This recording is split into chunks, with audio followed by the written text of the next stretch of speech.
The following presentation is brought to you by the Realm Network.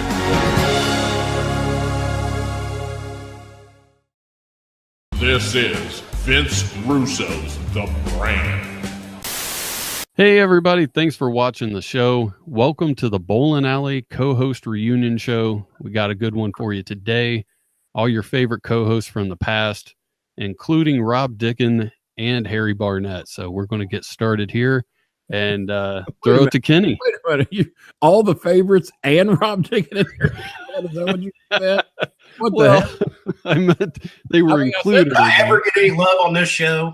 I did say there was two assholes Shut that up, were Dickin. invited today, but I didn't mean Harry and Rob. That's not the two assholes I was talking about. There's two other assholes. It's not them. They're invited. They're welcome guests. They're the two longest reigning hosts on this show somehow. I don't know how. Apparently, I can't get along with anybody, according to people. So we'll see.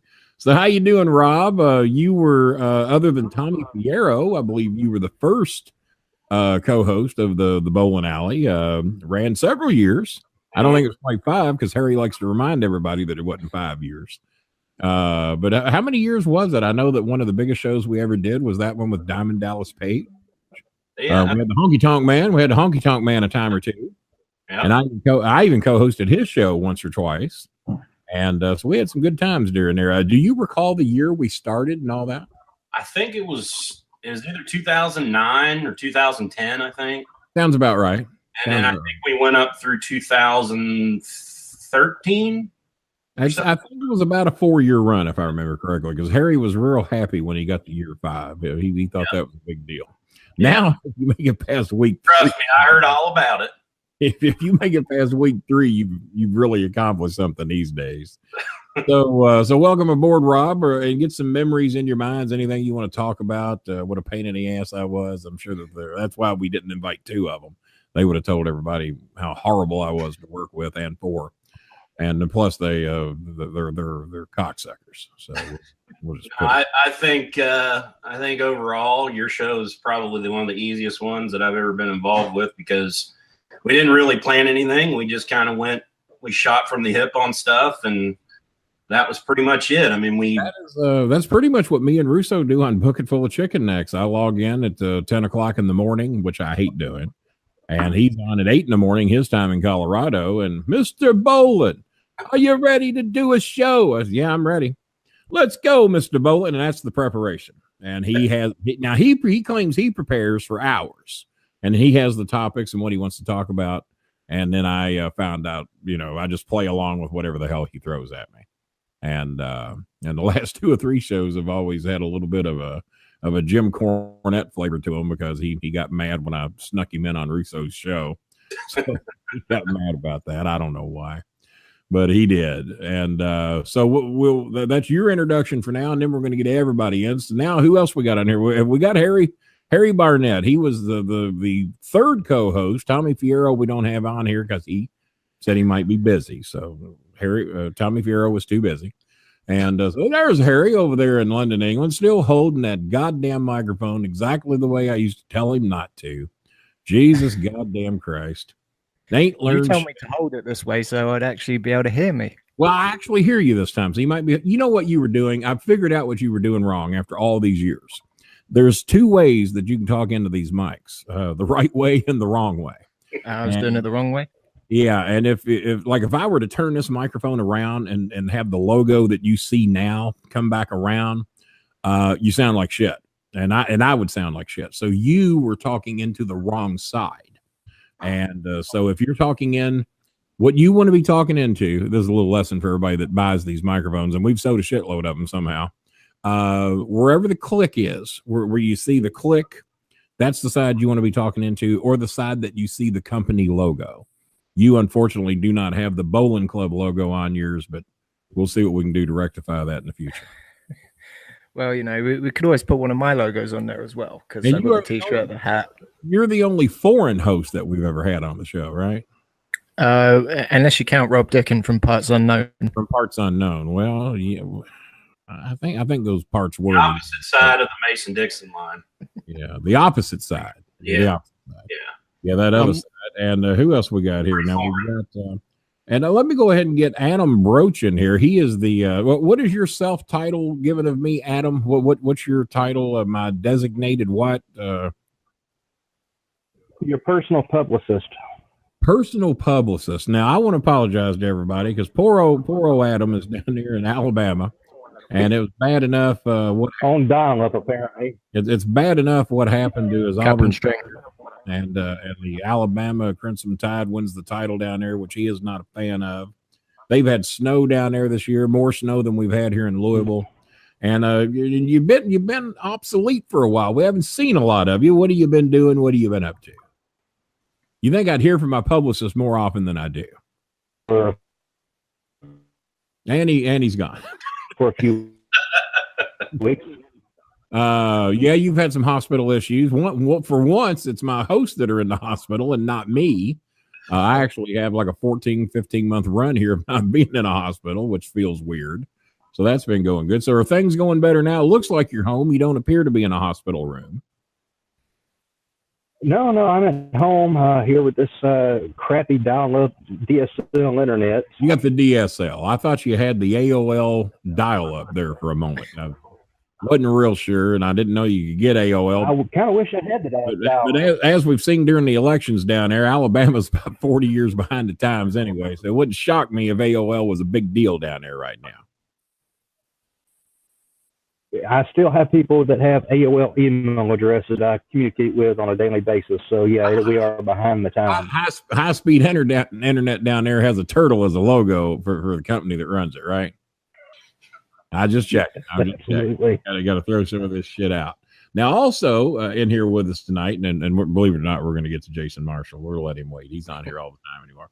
Ben Hamin. Yes. What the? How did you get in here? You were never a co-host on my show. What the hell are you doing in here? That's right. They said I heard that the greatest manager of all time was hosting a show tonight, so I figured I had to be on here. They were talking about me, not Armando Estrada or any of these morons. Not Estrada. Meantime, I took over Russo show, and now I'm taking over the Brolin Alley. It'll be the Hamin Alley soon enough, and that's right, infidels. I'm down with the king for years, about 10 of them, recruiting suckers, Hamin and Bolin, and making men of them, tears and fears for my peers. They're ripping in Hamins on the Brolin Alley, so y'all be tripping. And that's right, all of your stupid little co-hosts don't impress me at all. That one over there looks like a failed prototype for a sex doll. I don't know what his name is over there. For pedophile sex doll, and that other one should cover his face. I'm getting a glare off that shiny head, and I don't even know Harry over there. He's lucky to be back on with me. I'll verbally slap him down too, as well as stupid morons. You just described every host I had. How do I know which one looks like a prototype for a sex doll? A pedophile sex doll right there. Your new host over there. You're going to have to break it down to the guy in the orange hat or the guy with the blue mic. And then earlier, the bald guy, the bald guy with a hat, we got him over there. And apparently Maya and the Prince are late joining us tonight. They were on the test. Maya was on earlier, and she didn't have her face covered in front of all these infidels. I said, "You're out of here. Go upstairs and cover that face. I'm the only one who gets to see that." I've been trying to tell her to cover that face for about 3.5 years, and it ain't panned out yet. It'll take her from 4 to a 7. If you don't mind, Ben, I'm a little nervous having you in here tonight because you're the one that replaced me on the Raw review show. Do you care to tell the people how that happened? And the numbers have never been higher, King B. That's right. Now you're Ben Hamin, not Donald Trump, right? Yes, record numbers on the Raw 25th show on Russo brand, the number 3 show in all history of the brand. Yes. Well, don't you think maybe that was because it was the Raw 25th anniversary and that maybe you didn't have Russo wasn't even on it. I kicked Russo off his own show as well. It was just Hacker Hamin, Stevie Richards, and that moron Jeff Lane. Russo was too busy to do his own damn show. That's how I got on there, because he was too busy to do it, and they drug me in on it, and I had to do it with that ball-headed goof. That led to some shit, and that's how I ended up on it. Going to be a grandfather, giant, and that doesn't impress me. I've got 1,126 kids. Having a new child doesn't impress me at all. Now, when I knew you, you only had 1,080. So apparently the wives have been a little busy, or the grandkids. Yes, that's right. Well, it's a long, cold winter here in the secret classified bunker. I have to do what I need to do, King B, to keep my legacy alive. There's a war in Saudi Arabia right now in the House of Saud, and I need to provide new princes. I appreciate you doing what you have to do, and obviously it's not masturbation. So No, never that. you doing it. Variety And is now- the spice of life. And you have tons of it. How many wives now? How many? 438 this week. I had to knock off about 20 for not getting the chores done. Beheaded, I'm sure. But from the Hamin 500, like the PWI 500 list, we had to knock a couple off of there. Do the beheadings happen here in America, or do you drag them across the Canadian border? Because I know you're very close to it up there. I'm all over the place. I'm underground. But right now, I want to introduce to you the other man. I took over his show, the greatest writer of all time, and now the podcast legend himself with the great Ben Hamin. It's the great Vince Russo, infidels. Hear him now. YOLO. Has Grandpapa Vinny made it into the podcast tonight here on the Bolin? Look at all these faces. Look at all these boxes. This is how you do a show here, Grandpa Vinny. You see, Mr. Bolin, you see how much everyone loves you, Mr. Bolin, that we are all here upon your command, Mr. Bolin. The Prince rolling in here as simultaneously as you rolled in. Prince, do a sound check there. So hey, how's the audio? There we go. I think all we're right, good. Good. Well, Vince, it's truly an honor to have you in here. And now I know you call me Mr. Bolin, Mr., and that's apparently gotten a lot of talk on the internet. And we had some audio glitches on last week's show that you kept pointing out during the show, Mr. Russo. I figured out what happened. And I was going to wait and cover this on our show, The Bucket Full of Chicken Necks. But speak for me, Vince, so we can see your microphone and what you've got sitting on your microphone, Mr. Russo. What, who's sitting on my microphone? You mean little Sami Zayn right here sitting on my microphone, bro. Look at him, live and in person. What I figured out, the reason you were getting that echo, because we weren't getting that echo over here, it was coming over there. And what I had figured out was going on, that every time you speak into your microphone, the reverberation was going up the crack of the butt of Sami Zayn and going out of his mouth and causing an echo over there at the Russo headquarters. Be careful what you say, Mr. Bolin, because little Sami Zayn is Mr. Ben Hamin's favorite wrestler. No, that's been established on our show. Yes, likes. Oh, is that true, Ben? You're gonna get that reverberation and echo because there's a big empty space where all of his talent should be. So all of the sound goes up in there and chambers around inside of it. And holy cow, Catbox, I didn't think you could look any worse. You're 20 years older than the last time I saw you, infidel. It's been a hard 10 years, Ben. I mean, it's been a hard 10 years. You know he hates to be called the Catbox. Why are you bringing that back after 20 years? Yes. I would just call him to say I will be back in about 15 minutes. I got to go pick up Maya. You're not going to be back in 15 minutes. She lives 20 minutes away. Why do you underestimate the time? Because I like to lie. It's just something I do compulsively. I can't help myself. I have a sickness. Oh my God, there's a cat. I like that cat. He will be lucky to be back here in 45 minutes, folks. There's no way in hell he's going to be back in. His wife is 20 minutes away. I'm leaving. I thought you were only here because of your Russo sensor. Vince, let me introduce you. Everywhere Vince is. Don't know yet. You haven't met Harry Marshall. No, not Harry Marshall. Harry Marshall. I don't know him either. Jason Marshall there in Dayton, Ohio. We have Harry Barnett in London, England. Ben Hamin will not reveal where the hell he is. We've been trying to find out because I think people are wanting to drop a bomb on him. And, of course, Vince Russo. And I don't know the exact city, maybe Colorado Springs, Denver, Boulder. I don't know where he's at. He won't tell me either. I can't even send him a letter to get my pay. All right, and everybody, we got 9 people in here, and everybody shuts up. So now, who's Rob? Who's Rob Dickin? Rob Dickin. Rob Dickin was the second ever host of the Bowling Alley. We started out with Tommy Fierro on Who's Slamming Who, and then for the better part of 4 years, we had Rob Dickin. I was even Rob's roommate for a year or two. He don't like to tell people about that because he spent about 3 years trying to evict me out of the 2 years I was with him. You did sell me a couch. Absolutely. Who's that maid you got back there behind you? She's going to clean up in the business. I have no doubt about that. Ben Hamin Center here. Ben Hamin Center, one of his 148 wives. Yeah. Ben's got a lot of wives. I think he said 1,100 and some odd. No, that's how many children. 438 wives. Yeah, it was only like 138 when you were in OVW, but you weren't making the money then you are now. Oh, that's right. I'm a king of the industry. Well, I told everybody, Mr. Russo, I was a little nervous to have Ben Hamin on here tonight because He's already done a hostile takeover and got me kicked off the Raw review show. I used to be a big star, and he was on here bragging about the ratings, by the way. The Raw 25, and I'm going to rat Hamin out real quick. He said he kicked you off your own show, and the reason they got those ratings is because Mr. Russo wasn't on it, and that it was him and Sweet Stevie Cool that were dragging in all the ratings. Well, I mean, there might be some about that. I mean, I wasn't on the show, and the show did a monster number, and I give all the credit to where the credit is due. You got to give it to Mr. Hamin, and you got to give it to Stevie, and also let's not forget Jeff Lane was on that show. But yeah, man, I was not a part of that show. I did forget that Jeff Lane was on that show. Yeah, I would like to point his out other name, Ruby Riot. Ruby Riot. Yeah, that's his other name. I did point out to your defense that maybe that it wasn't the fact that Vince Russo wasn't on the show, that really Sweet Stevie Cool and Ben Hamin had nothing to do with it, that maybe it was because it was the review of the absolutely horrible and atrocious Raw 25th anniversary show, and that maybe they wanted to see what Vince Russo had to say about it, and they were lured in under false expectations. How do you respond? Well, no, you know what? You can look at it several different ways, but I don't want to take anything away from those guys, man. I mean, they did a good show. You know, unlike Raw, people tuned in at the beginning and stayed for the entire show. So while they got the people there, they certainly entertained them. Yeah. So I think they did a great job, man. Ben Hamin and Sweet Stevie Cool you're referring to. Yeah, absolutely.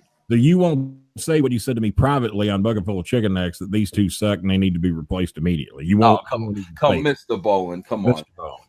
Well, see, being as I have cheated death last week, I'm just kind of walking out on a very short plank and just revealing some things that maybe the people don't know about. And you better watch yourself tomorrow when you start that Cadillac up. It might be the last day for you, King B. How'd you know I have a Cadillac? I know what you're driving all the time. I see it all. Good God. Never safe with Ben Hamin around. So that leads us to Jason Marshall, the new host of the Bowling Alley. And the people on here bragging, well, I hosted for 4 years. Harry Barnett hosted for 5 years. How many shows have you got under your belt now, Jason Marshall? I've done 188 as of this week. No, I mean the current podcast I'm hosting. No, not that piece of shit. I mean with me.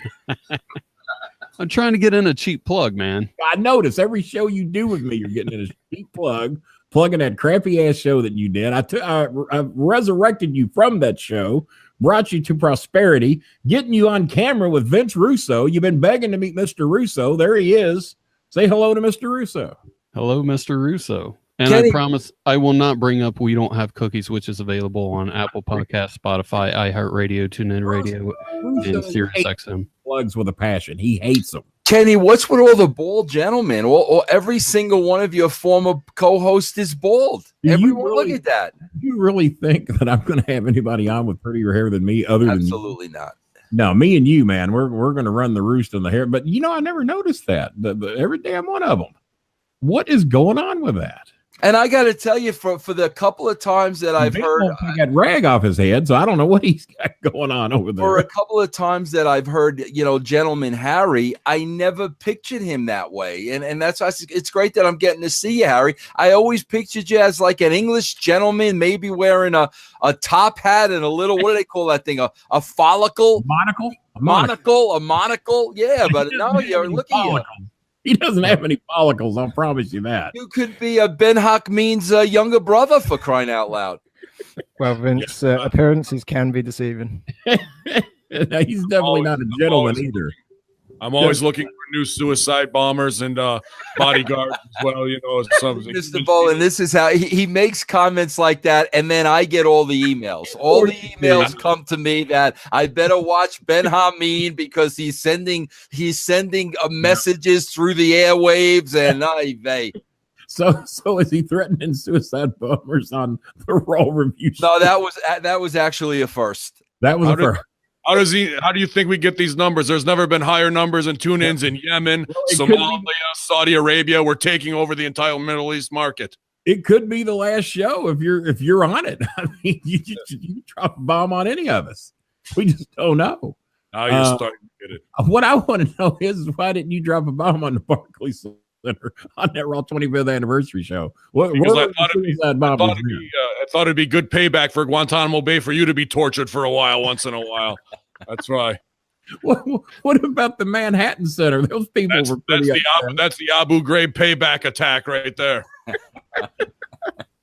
Well, where's Sweet Stevie tonight? Sweet Stevie has never been on the bowling alley. Probably working out right now, doing his Stevie Richards Fitness resistance band workout. You can go to StevieRichardsFitness.com and get back on your New Year's resolution, because I know all of you infidels already gave up. It was pizza night at Planet Fitness, and you were over there sucking out pizza and Tootsie Rolls. That's funny you mentioned that, because the Prince and myself and Maya a few years ago joined Planet Fitness, and the night we went over was pizza night. They have pizza night at a fitness center. How serious can anybody possibly be about getting in shape when you're on the bikes eating a slab of pizza? Rob says, hell, I might join Planet Fitness if that's the case. Go over and get me some damn pizza. Judgment free. Excuse me? Judgment free. Judgment free. Yeah, they don't judge over there, Vince, in case you're wondering. You got Planet Fitnesses out there in Colorado? I think so. You need to sell Mr. Dickin one of those bowling microphones. He sounds like he's in some kind of an echo chamber with his $2 microphone over there. We're gonna have to upgrade his equipment over there. Now I know he's got good microphones. You've had them.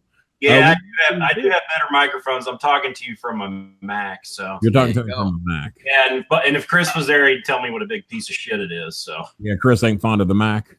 Yeah. Now take a look. Harry, if you'll speak there real quick. Harry Barnett over in London, England, not near Bath. That's from what I've heard. I'm not from London, but I will speak for you. You notice what he's got in his hand there, don't you, Vince? He's got one of the Bolin Media microphones, one of the first ever customers I ever had.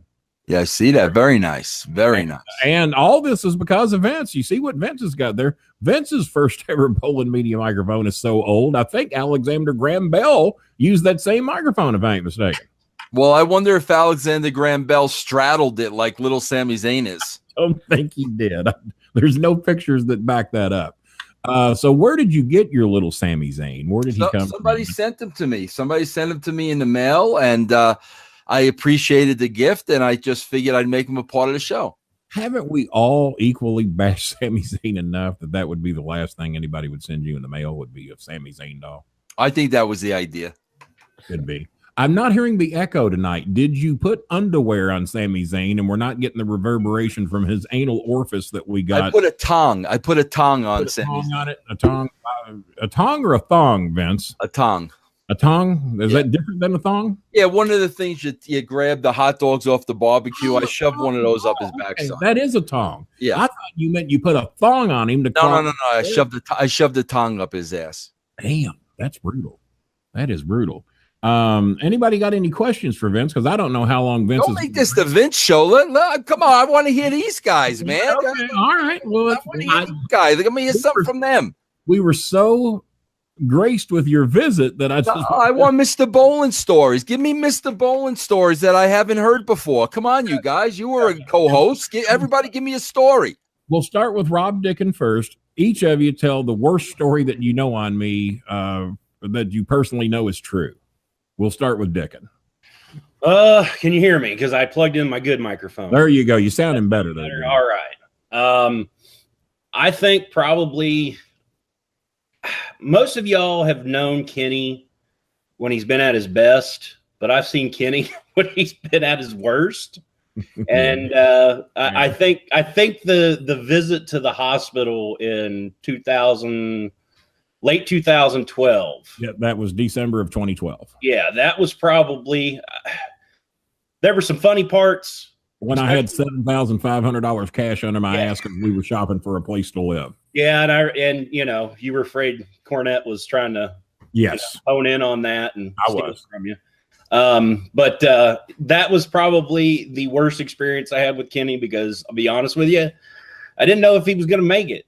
So that was probably the worst experience. I told that story to Vince last week that they would tell you guys that I might not make it, but they'd never tell me. So I'm cracking jokes and having a good time and teasing all the nurses and you and Timmy John and Trailer Park Trash, who was a friend then. I think he was down there looking for the money as well. They were telling you guys that I had a 50-50 shot of walking out of there, but they weren't telling me. And that has happened twice now that you guys got the info, but so I guess to keep my spirits up, they didn't tell me. So in case Vince thought I was lying, and I was speaking, so it was a possibility. Yeah, and sometimes you were speaking kind of out of your ass because you didn't know what you were saying with some of the meds you were on. I was on some serious meds at that time, and I know Chris and Maya have a great story about when I had my most recent surgery, about when I cussed out an entire fourth floor wing, because the fourth floor is where I normally ended up at.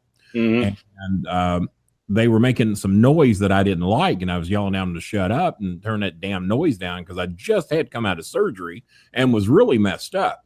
And so I'm cussing them out, and I'm using the strongest language possible to encourage them to make this noise go away. And they said, "Hey, Mr. Bolin, there's people up here on this floor that are on death's door, and you need to hold it down." I said, "Well, if they're on death's door, screw them." I said, "I'm planning on living. It's to cater to me and not the ones that are going to drop dead." And that really got them mad. So I was told I said that. I don't remember saying it, but they told me I did. Well, I think that whole year of 2012 was probably, if you would look back on it, was one of your worst. That was a rough year. That was a rough because you got. Well, you didn't get evicted, but you were getting kicked out of your apartment. Well, they wanted me to they jack my rent up $300 a month over me having two Labradors that they said were over the weight limit.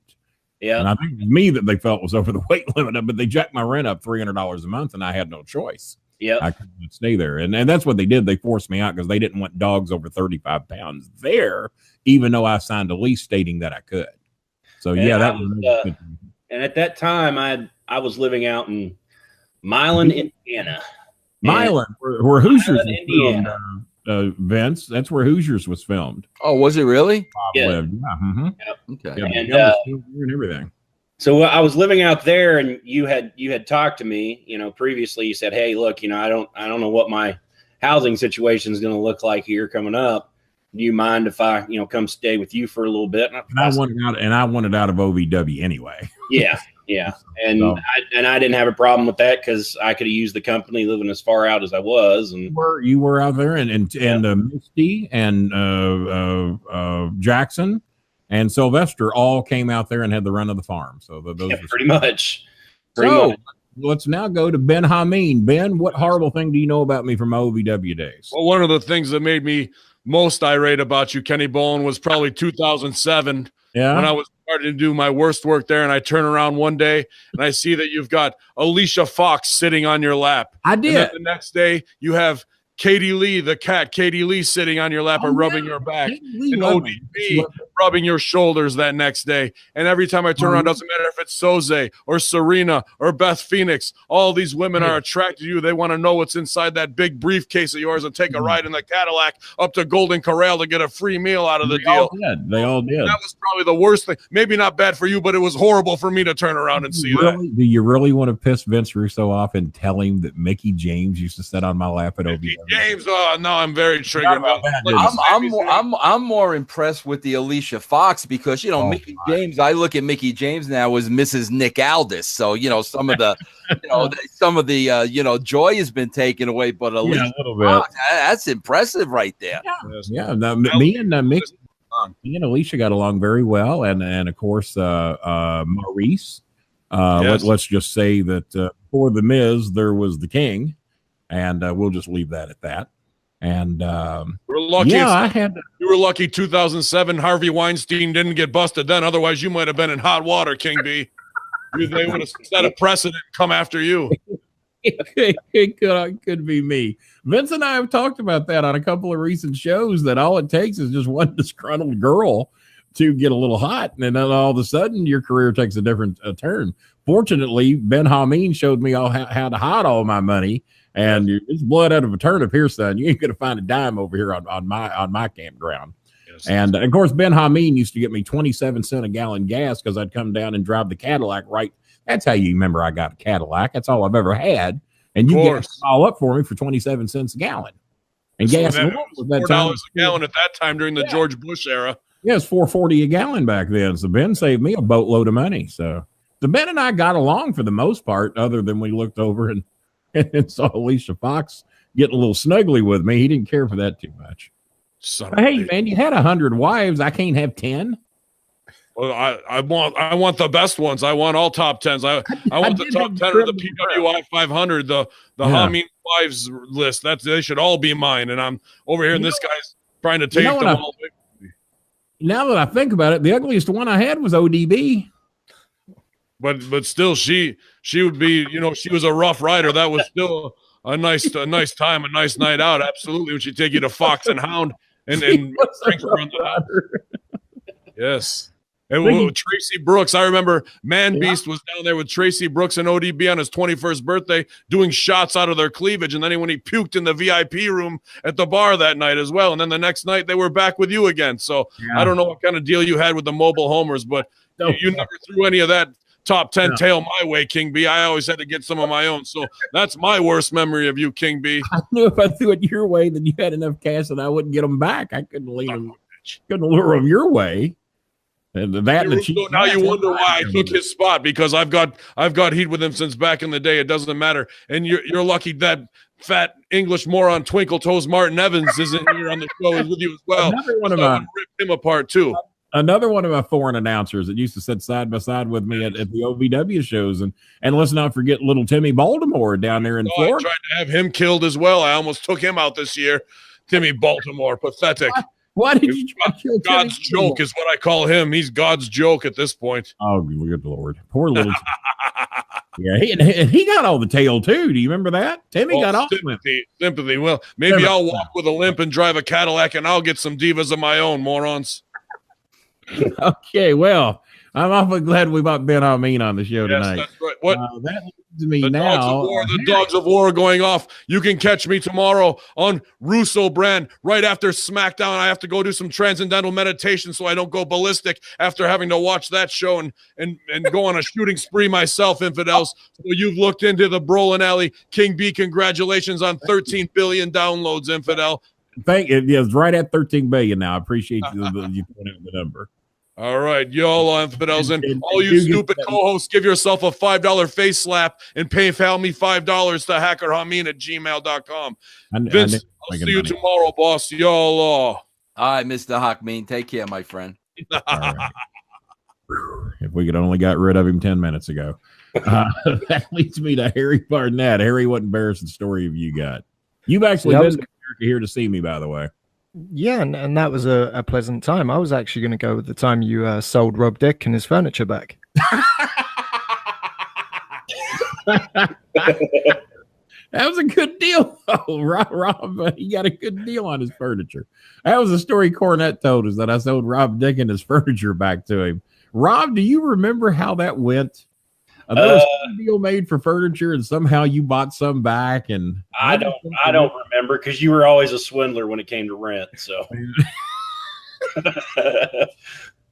Vince, I'm starting to regret ever having this damn show. They're making me out to be a not so honest guy.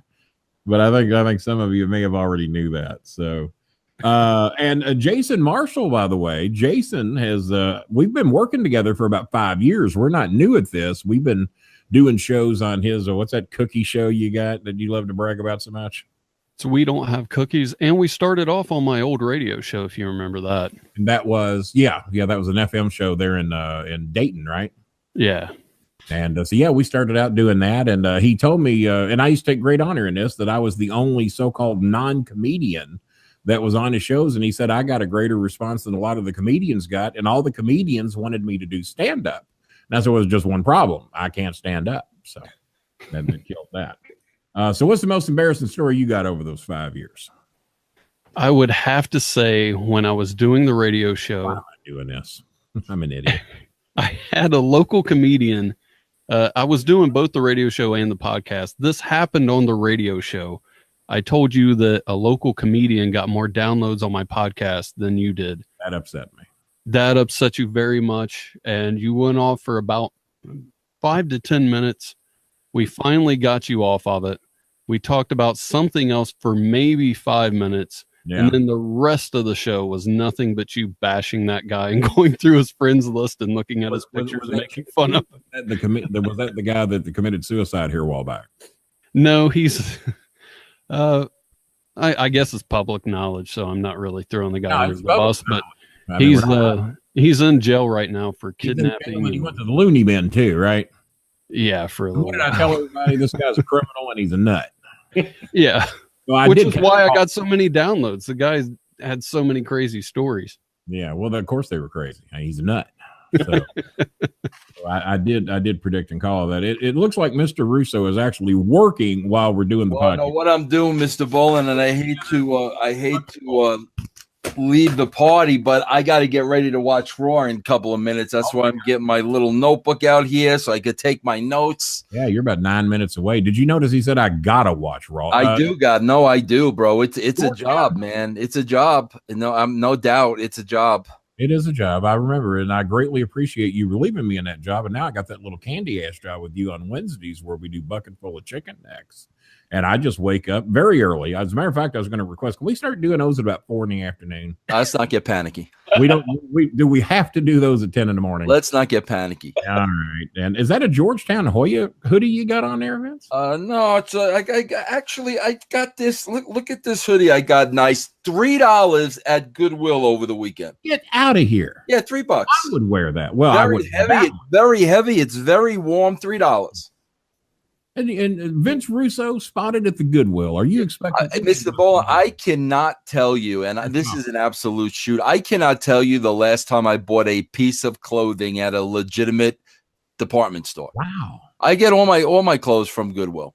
Well, except the pants. I won't buy pants. You know, my shirts, t-shirts, sweatshirts. I get all that stuff from Goodwill. Pants, I'll buy it, at Walmart for them. You're an off the rack guy. You can walk in, you can just buy off the rack. Oh yeah, and always go to the clearance rack. Always. I've never paid regular price for any piece of clothing in my life. I never knew you were such a miser and a shop until I negotiated my contract with you. Right. I figured out the hard way. You learn the hard way. I learned then you was a miser, but not when it comes to your clothing. And $3. Isn't this nice? $3, bro. Very nice. You noticed? I noticed it. I'd proudly wear that. I'd tell everybody that John Thompson of the Georgetown Hoyas gave it to me. Is what I'd do. There you go. Because we got everybody convinced that Tom Brady gave you that jersey that we had dinner in there in Evansville. I wore my Brady jersey to that, huh? Yeah. You wore your Brady jersey. I got that at Goodwill. God. Well, see, I told everybody Tom Brady sent it to you, and they all believed me. No, that was about a white lie. That might have been $4 from Goodwill. Wow. Either that or Tom Brady sent it to him. One of the two. Yeah. One of the two. Yeah. Well, thank you very much for dropping in. I didn't expect you to say the whole 5-hour show that we're going to do tonight, or 90 minutes. But thank you so much for dropping in. Everybody's been dying to meet you, especially Mr. Marshall there, the new host of the show. Harry, good God. Now we know why we fired him. And Rob Dickin, who apparently bragging to everybody, but he maybe that my first complex didn't evict me, but he did. So that goes on his list of accomplishments. And we're going to chug along here, maybe another hour. I don't know, but we'll see. As long as people got shit to talk about, we'll be here. Well, it was an honor and a pleasure meeting all three of these gentlemen. Notice all three. I use gentlemen loosely when it comes to Ben Hamin. I mean, he's in a league of his own. Yeah, there's no. It was an honor meeting all three of these gentlemen, Mr. Bolin, and I'm very proud to be able to associate myself with you, Mr. Well, thank you so much, and I look forward to seeing you Wednesday. And I have new Cornette news that you're going to love. Oh, so we got a scoop. We got a big scoop. Oh, well, I don't know if it's a scoop, but it's something for me and you to talk about. I thought you were going to say you had a footage of Kylie Jenner giving birth. That would have been a. Man, I wish I did. All right, Mr. Bolin. That's Ben Hamin probably has something on a surveillance camera somewhere. All right. Well, I look forward to that news. All right. I always get your sign off. So tonight I'm going to say, Mr. Russo, I did say good day. Good day, sir. All right. We never did get to Harry's stories, though. Yes, we did. Oh, did we? Yeah, he talked about me selling Dick and his furniture back. Oh, that's right. That's right. It went back to Rob, so I just never lived down. Cornette's made that story to where like I bought it from him for half price, sold it back to him for double the price, then bought it back at half that price and sold it to someone else for triple the money. And but Cornette has mangled that damn story to death. And I don't even remember exactly how it all worked out. I know you ended up with my $700 surround sound receiver out of that deal. Yeah. And then I got your leather couch. Got the leather couch. Yeah, you got that. Do you still have it? I don't have that one because I'd like to have it back. I'd like to have it back if you still got it. I got I got that love seat behind me over there. Well, that got sold at auction. It got sold at auction? Yeah, on Facebook Live. Yeah. That's right. For whatever reason, people were coming into Facebook Live this week claiming that I had a sofa for auction. And I got a bid on it for up to $493. Did you sell it back to Dickin? It didn't show. No, it might have been Dickin trying to buy his furniture back. I don't know. Got me. But no, he didn't show up and pay for it. So it's still sitting there. But no, lots of people were coming in claiming that I had a sofa for sale and for auction. And you just come in and make a bid. And so the highest bid was $493, but they never did. Were people actually showing up to your house, or was it on Facebook? No, it was on Facebook. I was saying, if people were just coming to your house and just yelling a bid out, there's not that many people that know exactly where I live. But I bid $5. Anytime anyone ever makes a threat, I always give them the exact street. Just say, now, if you really want me, just fucking look for the car, asshole, and find me. So I gave that offer to the bald guy that I got into a feud with on the Russo network when he said he was going to come down here and shut me up. I gave him pretty much the exact address and where the car was parked. And you're brave enough to knock on the door. Come on down, motherfucker. And he didn't come, so we'll just leave it at that. So it's down to me, you, and they're just fading out of here, man. Well, that's a good segue if you want to get host standing match as of right now. The last host standing gets this goddamn show. Well, I think the other guy's net zero went out. So net zero. There's one. I think Phil Fair used to have net zero. I remember you know what? He did go away. Where did he go? I looked over and he was gone. Did he have a coin slot that he was dropping internet money in, or he went when Russo got him? Well, okay. Maybe Russo scared him away. Maybe he was a little intimidated by Mr. Russo. I just noticed. I think his internet connection just couldn't handle one more box. It was just too much. It is Alabama, so it's probably corn fueled. Russo may have bumped him off. He was the one that wrote me just thrilled and honored to be a part of the show because he and I had done a couple of shows, and he is my personal. What did he say his title was? Personal publicist, yeah. And he met me in Memphis when we went down for that Hall of Fame thing down there in Memphis, and he's been a pretty good guy with me. He's bought a lot of my merchandise. He's bought the microphones. He's got 3 or 4 of them, and I think I might have to upgrade Marshall there. I don't like the looks of that damn thing he's got. We might have to upgrade him here soon. And Dickin, we've never upgraded. Dickin had some good microphones. Which ones are you using now? This is the one that I've got right now. Okay, that looks like a good one. It's a Samsung Meteor. It's not the biggest one that they make, but it's pretty good. So that's a Samsung, or is that it's a Samsung. It's Samsung. It's more or less built for music. Bring it up and talk closer to it. Let me see how that one works. How does it sound? Does it sound good? Oh yeah, that's good and clear right there. Yeah. I'd almost use it like that. That gives you kind of the FM feel, like when I lean in here, mine gets a little bit, and plus I got the mixer over here, and I even have a mixer now, Dick. Can you believe that? Oh, back when me and Dickin were doing shows, I either used the webcam mic or I had a little microphone that I bought on the internet for $9, and I drape it around my neck. Believe it or not, he just got off Web TV. I got off Web TV in 2000 I know. 2016. Kenny Bolin at webtv.net. That was a great address. I think you can still reach me there if you try real hard. But here's the thing, not a lot of people know. I had broadband web TV. There ain't 8 people on this goddamn planet that had broadband web TV, I'll promise you. And I got that when I moved over to Dogwood. And because I had regular web TV, which was dial-up. And then I got broadband web TV, which was an option. And that's where you had, everybody remembers how the dial-up, all that noise and shit. And then I actually got a broadband connection, and I was just fucking blown away at what broadband web TV would do. And you could design web TV web pages that were just the easiest fucking thing in the world. Even I could do them. And so that part of it I miss. But I remember over at when we went into the new building at OVW, and that I lived on, where was it? Where did I live? Fern Creek. I actually had broadband web TV over there and loving it. Had it for quite a while and used to converse with Jerry Lawler on there all the time.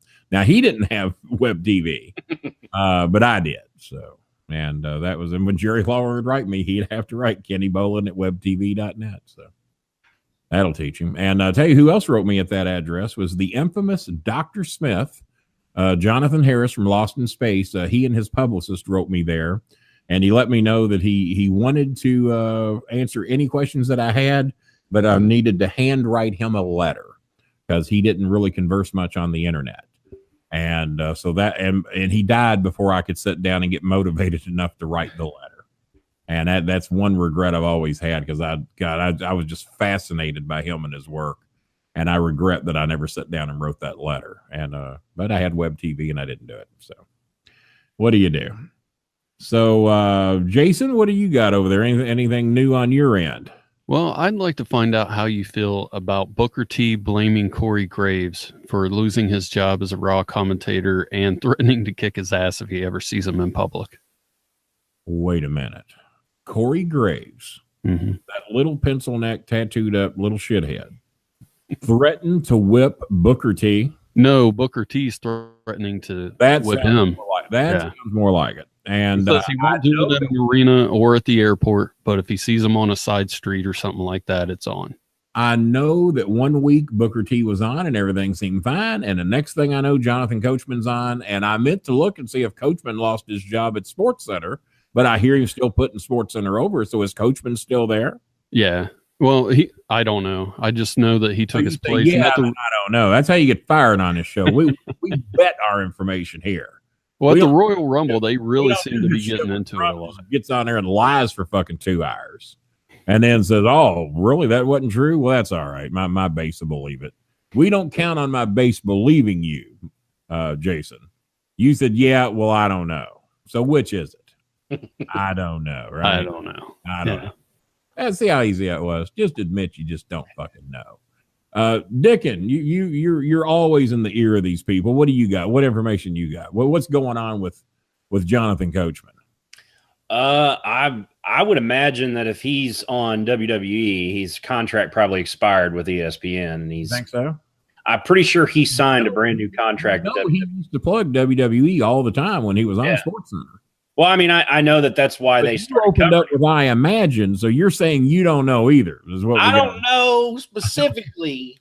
I'm making an educated guess. All right. Or a lack of educated guess. Well, you know. Well, let me take it to England. Harry Barnett over in England, taking it easy. As a matter of fact, you have something you want to show with me tonight. I don't know what your progress is on it. I'm anxious to see it. Harry, what do you got? What's going on with Booker T? What's going on with Jonathan Coachman? Have you actually done some research and have done some real work and have some news for us here on the Bowling Alley? We don't run this thing like Donald Trump. We go with real documented facts here. Kenny, I know for a fact that Jonathan Coachman up the line right there. No longer works for pro wrestling. What was that show you were on? You got kicked off with Dave Hero. I know he doesn't work there anymore. I'm back. You didn't know that? I'm back. I did not know. Yeah, I've been brought back on as a monthly guest on on Freaky Friday or something like that, and I do a once a month show back with David Hero and the other guy. Now you didn't tell me that. I thought he was fired from that show. No, they're both there. Jonathan Coachman, the one that you were saying was Jonathan Coachman. Yeah, is that not who we're talking about? Let's put it this way: they have their own TV show, and I'm on it. Now, maybe they got fired from some magazine I don't know about, but the TV show that they do, I'm back on once a month. And Bill After has me doing a show with him once a month. And then I do 2 Bowling Alley lives. And Dickin will tell you, we used to do once a month. And I used to, now, Dickin, were you around in the once a week days? I think we did it once every other week. Every other week. And then me and Harry went to we did it monthly, yeah. Me and Fierro was every week. So I've done the every weeks. I've done the every other weeks with Dickin. And I did every other week with Brain Laced. We did every other week with him, and he lasted 2 shows. And then that backward hat wearing motherfucker, we did 2 shows with him. And there's another guy that told me not to say his name in public anymore. He was going to sue me. So fuck you, Tim Ash. I hope you drop dead. And so there's that. Sue me, motherfucker. And so, well, that's what I heard. That's what he's telling people. He can't reach me because I've got him blocked on every form of media there is. But apparently he's telling people he's sick of hearing me mention his name in public and talking bad about him. So fuck you, you piece of shit. I hope you drop dead. And I don't wish too many people to drop dead. But now that you think you're going to try to sue me, which good luck, Ben Hamin didn't have any luck. So there you go on that. And last we'll hear his name this week, and then next week I'll bury him again. So what was we talking about? Now that I'm mad, what was we talking about? Booker T and Corey Graves. Boogie T and Corey. So between the three of you, what do y'all figure happened there? What did Corey do to get Booker off the show, and why would he want him off the show? Other than that Booker ain't the greatest commentator to ever lived. I think they just got sick of hearing them going back and forth. And after, I don't know, what's it been, a year? Like Corey very much at all, did he? No, and I think that was the big thing. Back when Corey was just doing pre-shows and he was doing them with Booker, Booker always treated him like shit. Yeah. And made no secret that he didn't like him. So when Corey got called up on the Raw shows, he had no use for Corey Graves. And when Corey got called up as a main commentator, and then they put Booker T with him, I think it was in Corey's mind, it was his time to shit on Booker. And he did that very, very well, because I always liked Booker as a wrestler, but his commentary was really bad. Yeah, I like Booker as a wrestler as well. Commentary was not his, in my opinion, was not his forte. Unlike Jerry Lawler. And I'm not particularly happy with Jerry right now. I never heard from him when my mom died, and I'm not real happy about that. But, you know, I don't bury somebody talent when they actually have some. And Jerry Lawler is one of the best TV commentators there's ever been, along with Jim Ross. I mean, they're just gold together. That's all there is to it. But Booker, as much as I liked him as a wrestler, I was never particularly thrilled with his commentary.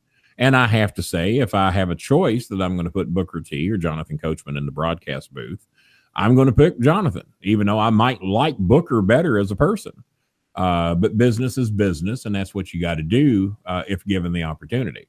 But I would have never had Corey Graves out there, because Corey sucks too. Corey Graves fucking sucks as an announcer. He's terrible. And Jonathan is an excellent fucking announcer. Even though I don't know him personally, if we've met, it's been in passing. We didn't talk more than 5 minutes if we've ever met. But he's a damn good announcer. And I would have 3 others than are out there now. I'd have Coachman, and I'd pick 2 others. It wouldn't be the ones that are out there now. So there's my opinion on all that. What's your all's opinion? What 3 announcers would you all have on Raw? Who wants to go first? Go ahead. Being as you got the camera, go ahead.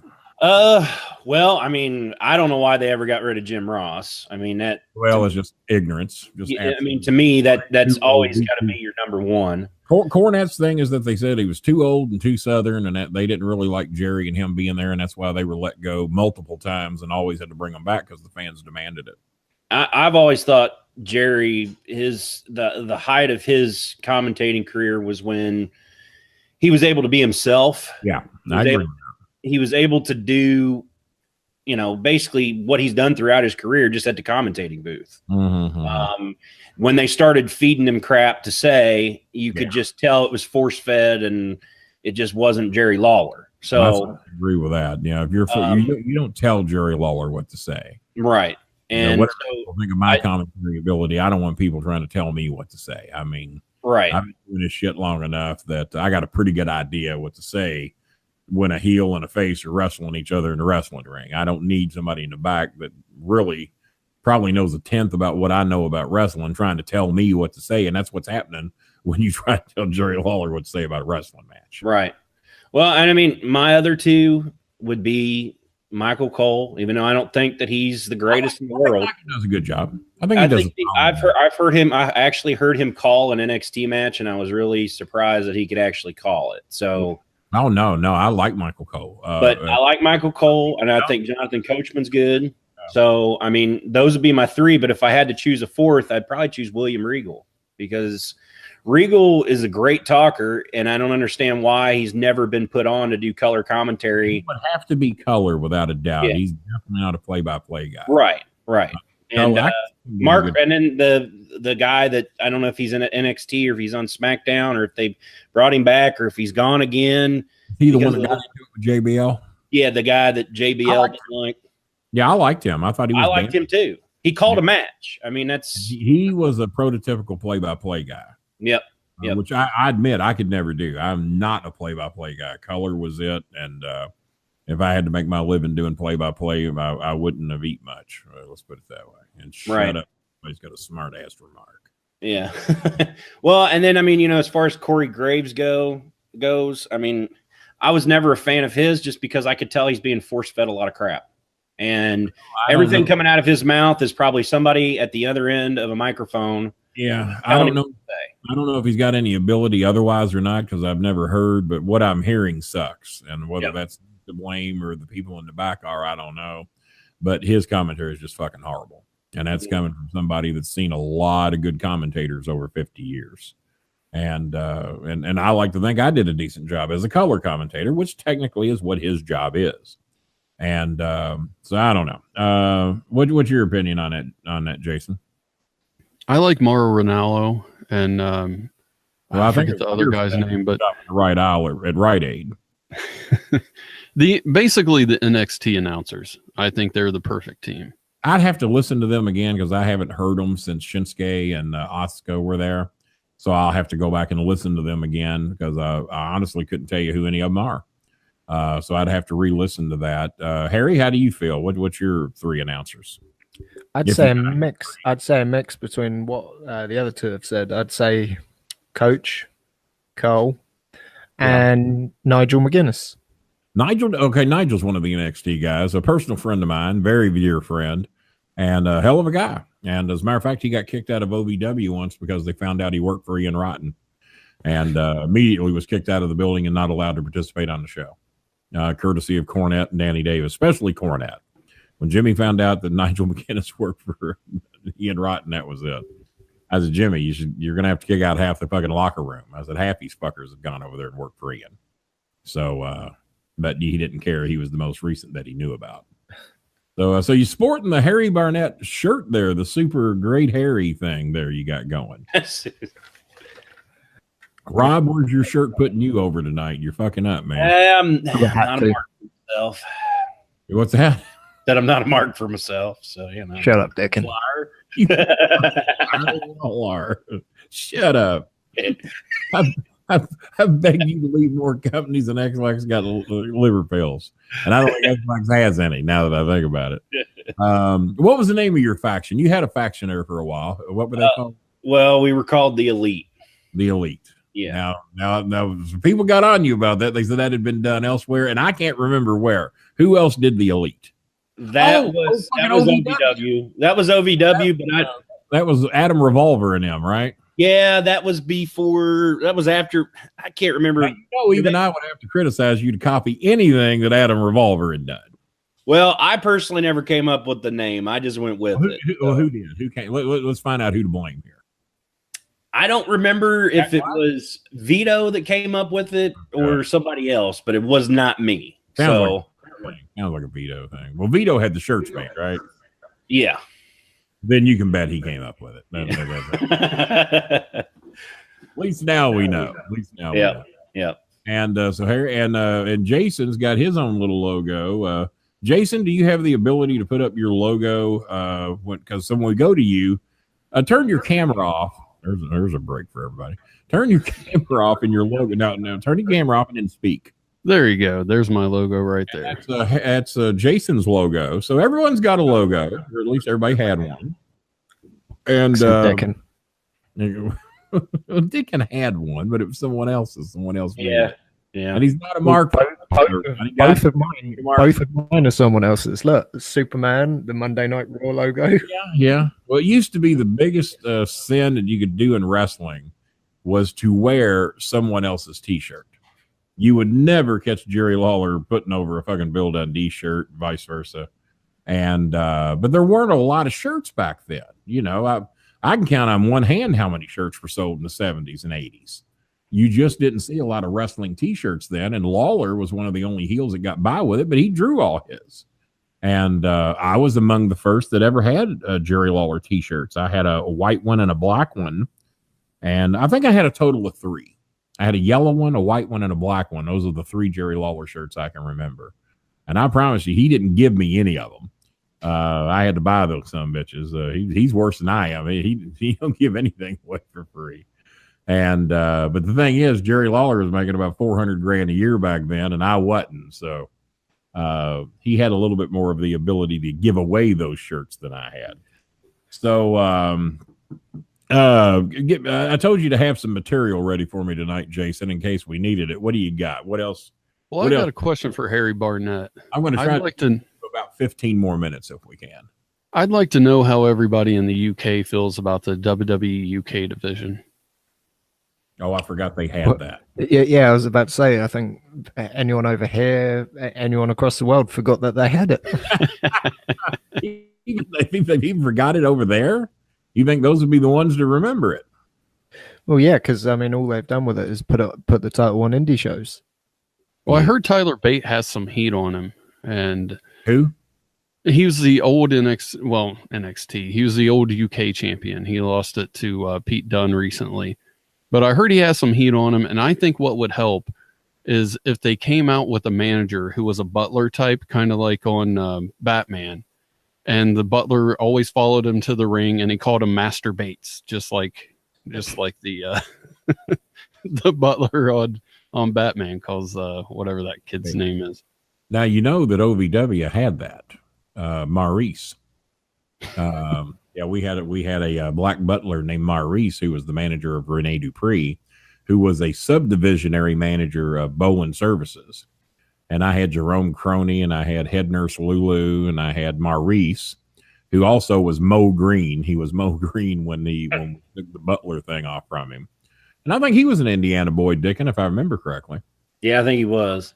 And we did the butler thing here, and he would even interfere in matches by pulling off his white glove and just bitch slapping you just to piss off the babyface wrestler. Wasn't he the guy that managed Cliff? What's that? Wasn't he the guy that managed Cliff?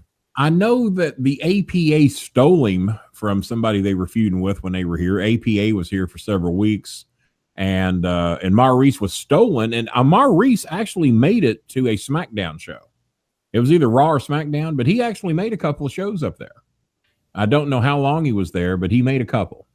I think that'd be a good thing for Tyler Bates, though. But wasn't he the guy that managed Cliff Compton? Or was that when you were gone? My Alexa, for whatever reason, just let me know that it's 8:17. And I'm getting a weather report.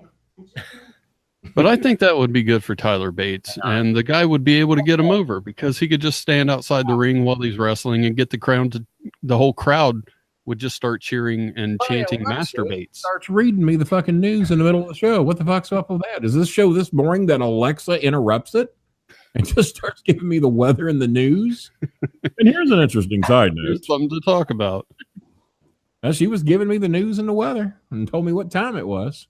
Maybe even Alexa says, y'all need to wrap this shit up. So yeah, we're going to go about 12 more minutes, and I think that'll be enough for the people. That'll be about roughly a 90-minute show. And I try to keep them under an hour these days, but I figure for the reunion show, we could go a little bit over. And so what's everybody up to now? What's everybody involved in? I know that Jason's involved in comedy up there in Dayton, Ohio, and has a couple of new podcast projects going. And then that leaves me and Harry and Rob, because I'm looking at Rob, but Rob's name is up. I was looking at the little box. I was, where the fuck Rob go? But Rob's up on the screen. So, Rob, what all you into now? I'd heard you talk about you might be moving out of state coming up sometime soon. Depends on where work takes me. Right now, I'm kind of working for the Evil Empire here in Louisville, which is LG&E. If you remember quite correctly, we were 3 days late on a payment for LG&E, and they shut off our electric when you had I had the CPAP machine, and I remember calling up in a hurry, didn't we? Yeah, I remember calling them up, and we gave some poor lady an earful, and you called them a motherfucker. I don't know how many times. Yeah, I forgot about that phone call. Yeah, I'm working for the Evil Empire. We didn't pay no reconnection fee either, did we? We did not. Yeah, the electric bill was 3 days late, dead of fucking winter, and they came out and cut the electric off with me on oxygen, supposedly, and a CPAP machine, which I was and never used. But you would have thought that I was a day away from death. Yeah. Chris got done with them on a phone call, And I think Dickin chimed in on it too, but it was not good for the people at LG&E. So we went somewhere to eat, didn't we? Go to like Roosters. There was, yeah, we went to Roosters and you're right, it was Roosters. And we went to Roosters and feasted on chicken for 2 hours, and we came back, and by some miracle of God, we had power, which normally if LG&E turns your juice off, you'll be lucky to get that juice back on. You could be down there with cash in hand to pay your bill, and you'll get your juice back on when they feel fucking like turning it on. Normally 72 hours later. Well, within 2 hours, we had our power back on. Well, I'm sure that lady at LG&E told one of those dispatch guys, said, if we don't get somebody out there, this old man's going to wheel up in his wheelchair and, kick our ass. Rob Dickin, I regret bringing him on the show tonight because he's made me sound nothing like a worthless bum piece of shit. I've been evicted from his place, evicted from another place, won't pay his fucking electric bill, has conned everybody out of food. He double dips on furniture purchases. He just made me out not to be a very good person at all. Ben Hamin made me out to be a better person. At least he said who did he say sat on my lap? What was the pretty little black girl?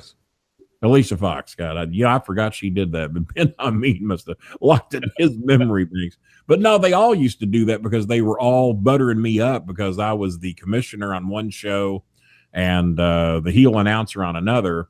And they all knew that if they were in good with me, that I'd go to bat for them with Cornette and get them more TV time.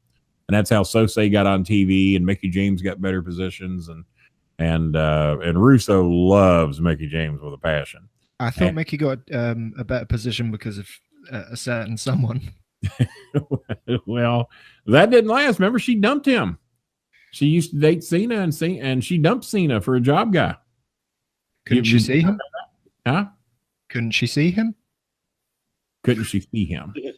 You can't see me. She didn't see him for what he was. No, she didn't see him for what he was. I can't believe you still hold your microphone like that. You see me? I got 19 fucking rocker arms over here, and you couldn't get one. They make things that'll do that for you, Harry, where they'll just hold the microphone for you. I'm waiting for him to say his last name twice, just like Mr. Kennedy. Yeah. And answer me this. Here you got the blue mic, and your logo's predominantly blue with some red. Your logo would look unbelievable on that microphone. Why have you not done that?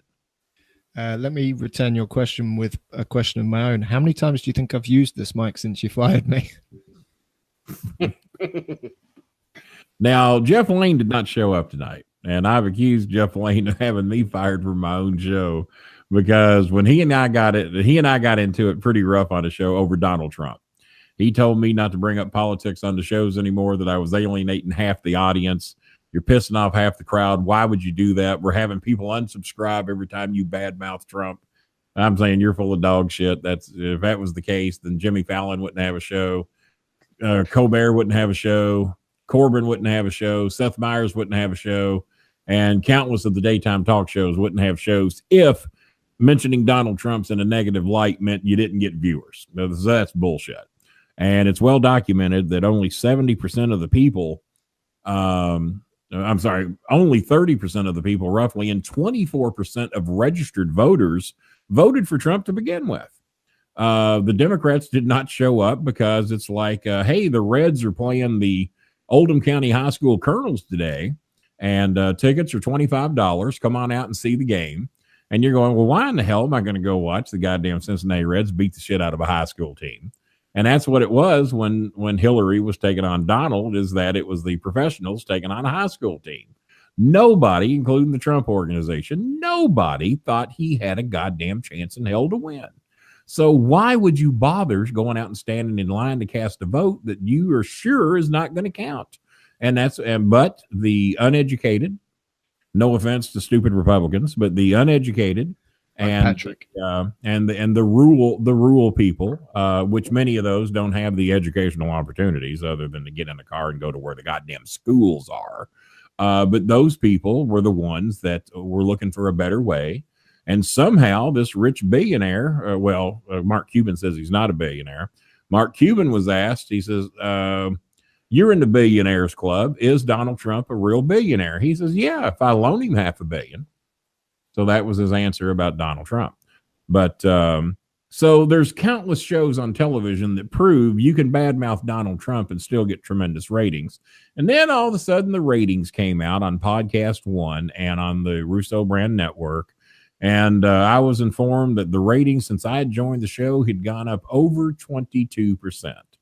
Well, glory, hallelujah. You can badmouth Donald Trump and the ratings go up. How the fuck did that ever happen?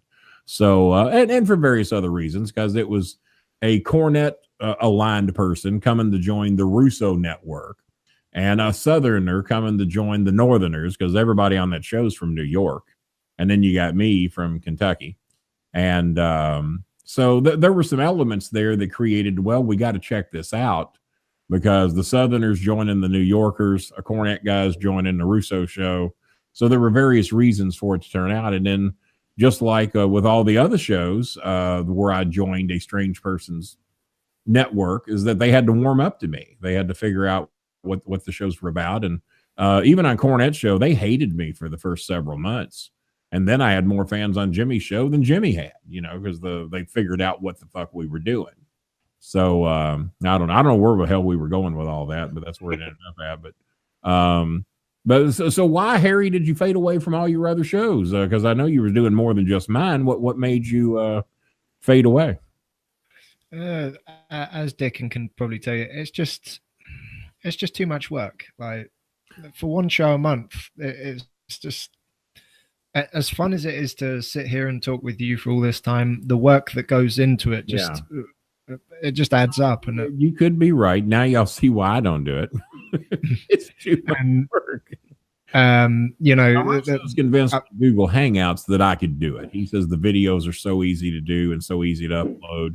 Supposedly they'll upload directly to YouTube live shows, to where you can be live here and on YouTube. And I said, well, if you can figure out a way to do that on Facebook, because my numbers on Facebook have been very good, stack up very well against some current WWE stars who do Facebook lives, who get nothing. And I mean nothing. When you're getting under 100 live views on a Facebook live show, then I don't know what the fuck you're bothering for, especially if you're a former WWE star. If you're a chef in LaGrange trying to get somebody to watch your cooking show, maybe 100 views will do it for you. But when you're a former WWE star and you're holding Facebook lives, and the two that I have in mind, I've never seen them crack 100 views yet.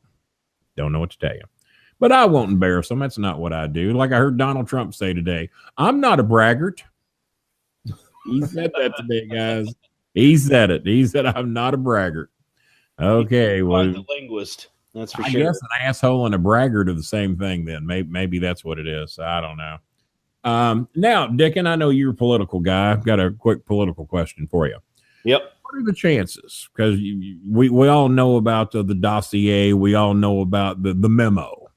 And then there's the Republican memo that just came out. And, of course, today it was voted unanimously to release the Democratic version of the memo. Now we know Donald Trump gets to review that. He's got 5 days to review it.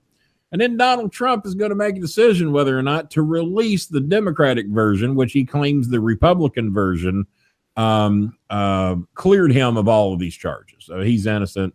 This proves that they were all lying. They're all bullshit. And he was carrying on today like a fucking 8-year-old kid that found out his Christmas present was in the closet unwrapped. I mean, that's how he was carrying on about this. What are the chances, do you think, Donald Trump's going to look at that Republican version and say, oh, well, yeah, we should show this? Well, if he ever read the Republican version, he wouldn't have wanted to release it anyway. Well, of course he didn't bother to read it. It was 4 pages. And the original was like, what, 40? Yeah. Like we really thought he was going to read it. He wouldn't read the 4 pages. Yeah. He didn't read, because if he would have read it, he would realize that there was a bunch of baloney in it. It didn't matter anway. And it kind of blew up worse than what they already did. So as far as the Democratic, the Democratic one ain't going to make him look any better, right? No. But here's what I think. I think, to be honest with you, he's going to pass. He's going to actually let it go through. There's a 0% chance. Because if you've noticed, if there's any one characteristic about Donald Trump that you've seen throughout the time that he's been in office, right, is he has the ability. His ability to not crack under pressure is unreal. Because he doesn't he doesn't crack under pressure to anybody. Like, he does not care. He just does what he wants. Yeah. And that's it. He doesn't care if it's popular. He doesn't care anything. Zero level of common sense, I think, might be a better way to put it. Yeah. So, no, he's not going to release it. And, of course, everyone's going to say, well, why not? You release the Republican version. And here's what I found out today that I didn't know. The Senate and the Congress can go back and re-vote on this. And if they vote like 60% or 66% to release it, which it was unanimous today, they're going to release it whether he fucking likes it or not. Yep. And so now what you've got are two opinions. You've got and I treated you guys good on politics today. You didn't get much, so you're going to get a little now. But what's killing me is that the CNNs and the MSNBCs, the NBCs, the ABCs, the CBSs, the what's the independent news there? The PBS. All these guys are carrying on like he might, once he reviews it, he might bury himself and release the Democratic version. Like there's a chance in hell he's going to do that. No, because he thinks he's been vindicated. Now, well, all the Democratic side is going to do is unvindicate him if it's going to do anything, and he's going to want that information out there. No, but he's going to look like they're all pointing out is he sure looks like a guilty son of a bitch. Whether he's guilty or not, he sure looks like one. And when you don't want people investigating you, it's like, Kenny, we're going to investigate you and all the foreign girls that you have forced to have sex with you. We're going to investigate that. Oh, well, okay. Well, good luck with that one would be my line. Good luck. I mean, to see what you come up with. I want to meet these girls. And I would challenge you to do that. Now, had I forced 8 Spanish girls to have sex with me, 4 Russians, 3 Asians, and 2 partridges in a pear tree, I would be, holy shit, no, don't look into that. Please, whatever you do. That's what I would do. But if I hadn't done anything, it's like when I got into it with the bald guy and left the Raw review show with Russo. Russo says, well, Kenny, because they knew I had serious big-time dirt on the bald guy, and they're begging me not to release it. And they said, Kenny, Mr. Bolin, how would you like it if we revealed that we had some dirt on you? Do you want us digging through your closets? I said, man, I talk about all my skeletons on the shows. Thanks to Cornette, there is no dirt you can dig up on me. He's revealed everything. And if he hasn't, I have. We brag about the stupid shit that I've done. So what are you going to pull up on me? Go right ahead. So I dare him, please. Whatever you can find. I'm anxious to see if you got something we ain't talked about yet. I've talked about all the stupid shit I've done. You were a meat scammer. Oh, God, how am I ever going to recover from that one? I made a book out of it. Crying out loud. So that's what I'm saying. If you got nothing to hide, you don't worry about it. He's awfully goddamn worried for somebody that ain't got nothing to hide. That's just the common sense thing of it. If I got nothing to hide, I double dare you to find anything. And if you do have something to hide, then I'm going to do everything I can to keep you from looking. Kenny, where do you keep your cash at? Well, whatever you do, don't look under the bed. So that's what he's doing. So, Harry, anything to add to that? And goddamn, Jason, we just totally ignored you on that. I have nothing to add to that. I can't believe that Russo comes in and just starts burying everybody that ain't got hair. What the fuck was that about? He just comes in and points, well, who are all these bald fucks? And apparently Ben Hamin with a rag on his head. We can't prove if he's got any hair or not. He didn't defend himself, so maybe he's bald too. So just comes in, immediately bashes people without hair. I know I've got some, but I apologize for you. It'd be like if he pointed out all of us were fat, and then here I sit. I wouldn't feel good about it. Fortunately, the rest of you ain't as fat as me. There you go, Dickens. Does it make you feel better now that I got my hat off? Well, that's an hour and 35 minutes. So let's get parting words from everybody. And if this is the lowest rated show ever, I won't be doing one of these in the next 14 years. So let's get some parting words from everybody, and then we'll wrap this thing up, and we'll do another show another time.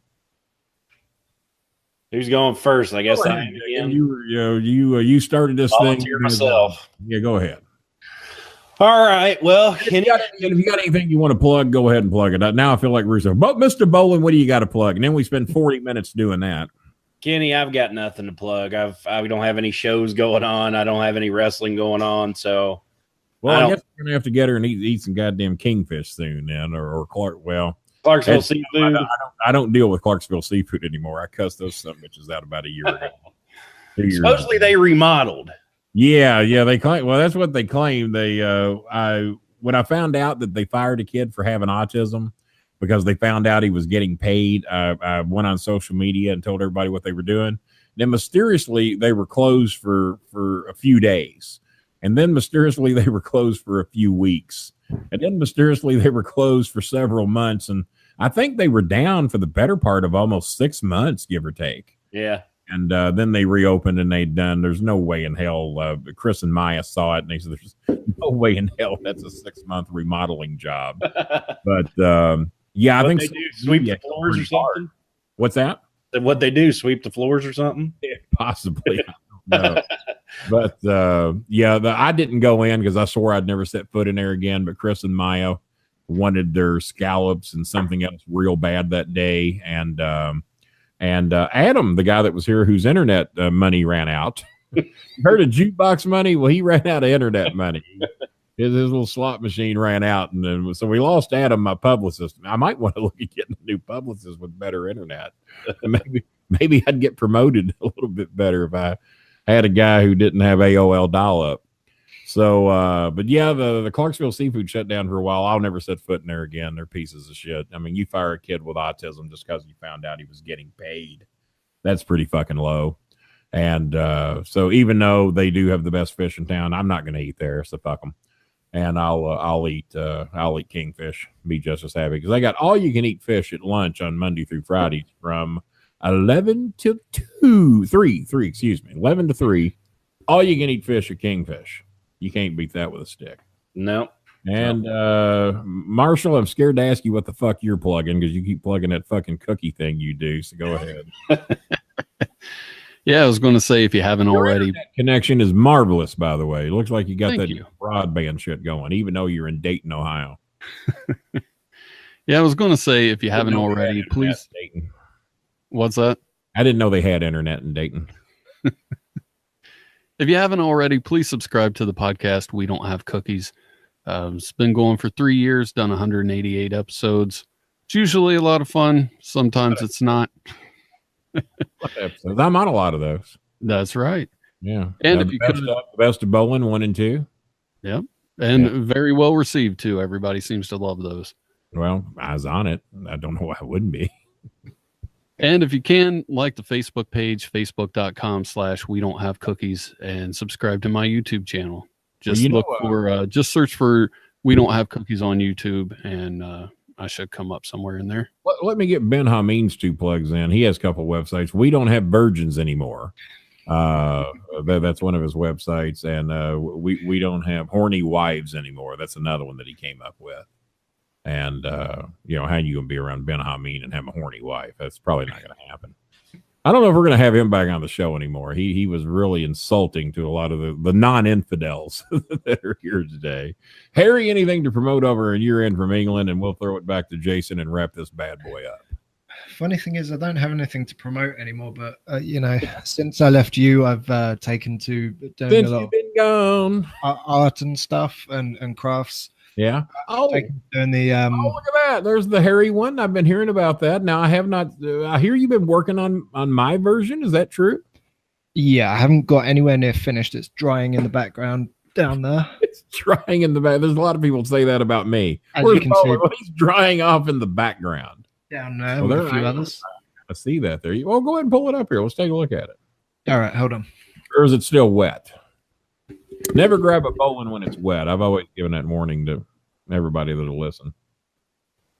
Jason ignored that warning.